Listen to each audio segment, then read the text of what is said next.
கர்த்தருடைய பரிசுத்த நாமத்திற்கு ஸ்தோத்திரம். இன்றைய நாளின் தியானத்திற்கென்று தெரிந்து கொள்ளப்பட்ட வேத வசனம் அப்போஸ்தலனாகிய பேதுரு எழுதின 1 நிருபம் 1 அதிகாரம் வசனங்கள் 3 மற்றும் 4. 1 பேதுரு 1, 3, 4. நம்முடைய கர்த்தராகிய இயேசு கிறிஸ்துவின் பிதாவாகிய தேவனுக்கு ஸ்தோத்திரம் உண்டாவதாக. அவர் இயேசு கிறிஸ்து மரித்தோரிலிருந்து எழுந்ததினாலே அழியாததும் மாசற்றதும் வாடாததும் ஆகிய சுதந்திரத்திற்கேதுவாக ஜீவனுள்ள நம்பிக்கை உண்டாகும்படி தமது மிகுந்த இரக்கத்தின்படியே நம்மை மறுபடியும் ஜெனிப்பித்தார். Praise be to the God and Father of our Lord Jesus Christ.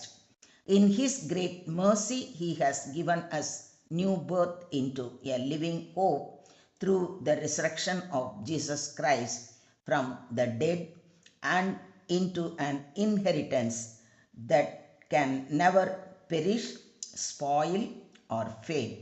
This inheritance is kept in heaven for you. Amen. இன்றைய தியான வசனம் ஜீவனுள்ள நம்பிக்கையும் அழியாத சுதந்திரமும் பற்றி மிக அழகாக விளக்குகிறது. இது குறித்து சற்று ஆழமாக தியானிப்போம். இந்த உலகத்தில் மனிதர்கள் பல நம்பிக்கைகளை வைத்திருக்கிறார்கள். ஆனால் உலக நம்பிக்கைகள் ஏமாற்றம் அடையலாம். மனிதர்கள் மீது வைக்கும் நம்பிக்கை உடைந்து போகலாம். செல்வம், பதவி, ஆரோக்கியம் ஆகியவற்றின் மீதான நம்பிக்கையும் நிலையானது அல்ல. ஆனால் கிறிஸ்தவ விசுவாசியின் நம்பிக்கை ஜீவனுள்ள நம்பிக்கை ஆகும். ஏனென்றால் அது உயிரோடு இருக்கிற ஆண்டவராகிய இயேசு கிறிஸ்துவின் மேல் கட்டப்பட்டிருக்கிறது. தேவனுடைய மிகுந்த இரக்கமே இரட்சிப்பின் அடிப்படை. தமது மிகுந்த இரக்கத்தின்படியே என்று சொல்லியிருப்பதை கவனியுங்கள். நாம் நமது நீதியினாலோ நற்கிரியைகளினாலோ ரட்சிக்கப்படவில்லை. தேவனுடைய இரக்கமே நம்மை ரட்சித்தது. கிருபையினாலே விசுவாசத்தை கொண்டு ரட்சிக்கப்பட்டீர்கள். இது உங்களால் உண்டானதல்ல, இது தேவனுடைய ஈவு என்று பவுலடிகளார் கூறுவதை எபேசியர் 2:8 வாசிக்கிறோம். நாம் செய்த நீதியின் கிரியைகளின் நிமித்தம் அவர் நம்மை ரட்சியாமல் தமது இரக்கத்தின்படியே மறுஜென்ம முழுக்கினாலும் பரிசுத்த ஆவியினுடைய புதிதாக்குதலினாலும் நம்மை ரட்சித்தார் என்பதை தீத்து 3:5 வாசிக்கிறோம். ரட்சிப்பு என்பது மனிதனின் சாதனை அல்ல, தேவனுடைய அன்பும் இரக்கமும் ஆகும். நம்மை மறுபடியும் ஜெனிப்பித்தார் என்பது ஆவிக்குரிய புதிய பிறப்பை குறிக்கிறது. ஒருவர் கிறிஸ்துவை ஏற்றுக்கொள்ளும் போது அவர் புதிய சிருஷ்டி ஆகிறார். ஒருவன் மறுபடியும் பிறவாவிட்டால் தேவனுடைய ராஜ்யத்தை காண மாட்டான் என்று இயேசு கூறுவதை யோவான் 3:3 வாசிக்கிறோம். ஒருவன் கிறிஸ்துவுக்குள் இருந்தால் புது சிருஷ்டியாய் இருக்கிறான், பழையவைகள் ஒழிந்து போயின, எல்லாம் புதிதாயின என்று கொரிந்தியருக்கு எழுதின 2 நிருபம் 5 அதிகாரம் 17 வசனத்தில் வாசிக்கிறோம். மறுபிறப்பு என்பது மதமாற்றம் அல்ல, மனமும் வாழ்க்கையும் புதுப்பிக்கப்படுவது. ஜீவனுள்ள நம்பிக்கை உண்டாகும்படி என்று சொல்லியிருப்பதை கவனியுங்கள். இது இறந்த நம்பிக்கை அல்ல, ஜீவனுள்ள நம்பிக்கை. இயேசு சிலுவையில் மரித்தார், ஆனால் 3ஆம் நாள் உயிர்த்தெழுந்தார். அதனால் நமது நம்பிக்கையும் உயிருள்ள நம்பிக்கையாக இருக்கிறது. நானே உயிர்த்தெழுதலும் ஜீவனுமாய் இருக்கிறேன் என்று நம்முடைய ஆண்டவராகிய இயேசு கிறிஸ்து கூறுவதை யோவான் 11:25 வாசிக்கிறோம். சூழ்நிலைகள் மாறினாலும் மனிதர்கள் கைவிட்டாலும் நமது நம்பிக்கை ஜீவனுள்ள ஆண்டவரின் மேல் இருப்பதால் அது நிலைத்திருக்கும். இயேசுவின் உயிர்த்தெழுதல் நமது நம்பிக்கையின் ஆதாரம். இயேசு கிறிஸ்து மரித்தோரிலிருந்து எழுந்ததினாலே என்று சொல்லியிருப்பதை கவனியுங்கள். கிறிஸ்து உயிர்த்தெழவில்லை என்றால் நமது விசுவாசம் வீணானதாக இருக்கும். கிறிஸ்துவின் உயிர்த்தெழுதல் கிறிஸ்தவ விசுவாசத்தின் அஸ்திபாரமாகும். அழியாததும் மாசற்றதும் வாடாததுமாகிய சுதந்திரம் என்பது பரலோகத்தில் நமக்காக காத்திருக்கும் சுதந்திரம். பூமியின் சொத்துக்கள் அழிந்து போகும், ஆனால் தேவன் தம் பிள்ளைகளுக்காக வைத்திருக்கும் சுதந்திரம் அழியாதது. காலம் அதை அழிக்க முடியாது. மாசற்றது, பாவத்தினால் கரைப்படாதது, வாடாதது, அதன் மகிமை குறையாது. பூமியிலே உங்களுக்கு பொக்கிஷங்களை சேர்த்து வைக்க வேண்டாம், பரலோகத்தில் உங்களுக்கு பொக்கிஷங்களை சேர்த்து வையுங்கள் என்று நம்முடைய ஆண்டவராகிய இயேசு கிறிஸ்து வலியுறுத்துவதை மத்தேயு 6ஆம் அதிகாரத்தில் வாசிக்கிறோம். மொத்தத்தில் இன்றைய தியான வசனம் மூலம் நாம் கற்றுக்கொள்ளும் பாடம், இரட்சிப்பு மனித முயற்சியால் அல்ல, தேவ கிருபையால்.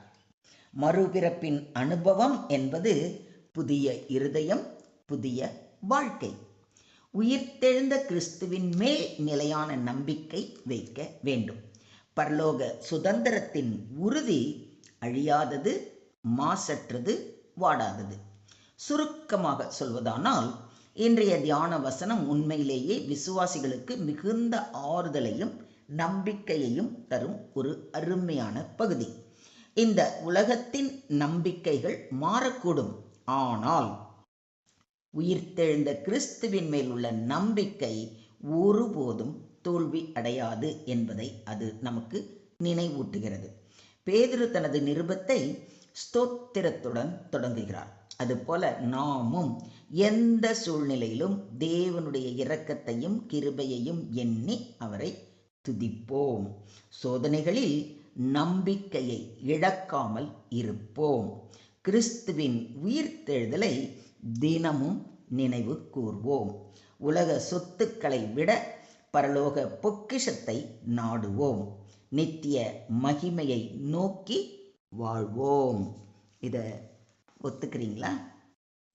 இந்த வசனம் நமக்கு ஒரு மகத்தான உண்மையை நினைவூட்டுகிறது.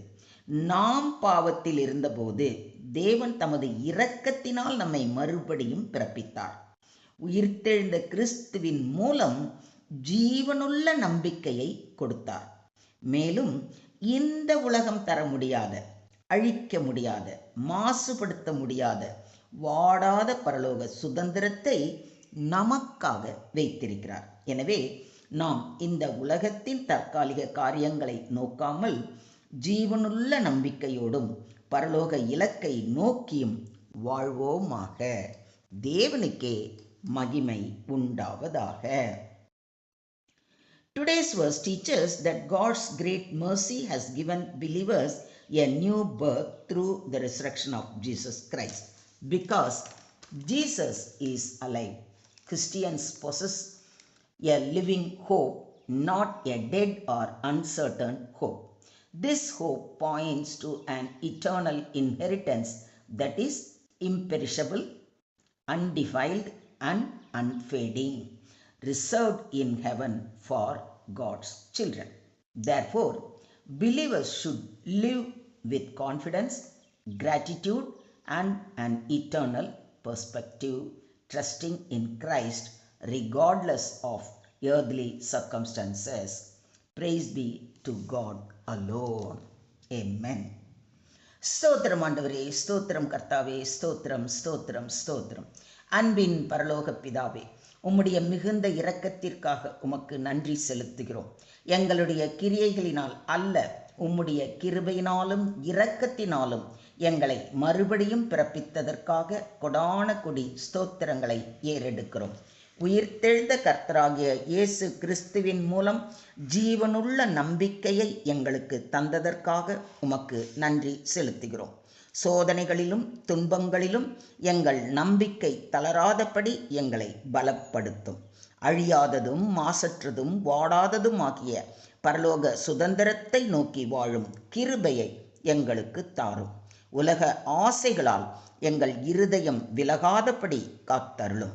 எங்கள் வாழ்க்கை உம்முடைய நாம மகிமைக்கு சாட்சியாக இருக்க எங்களுக்கு உதவி செய்ய வேண்டி எங்களை முற்றிலுமாக தாழ்த்தி உம்முடைய கரங்களிலே ஒப்பு கொடுக்கிறோம். நீங்க பொறுப்பெடுத்துக்கோங்க, நீங்க வழி நடத்துங்க. சகல துதி கன மகிமை யாவையும் ஒருவருக்கே செலுத்துகிறோம். மீட்பர் இயேசுவின் மூலம் ஜெபம் கேளும் எங்கள் ஜீவனுள்ள தகப்பனே. ஆம்.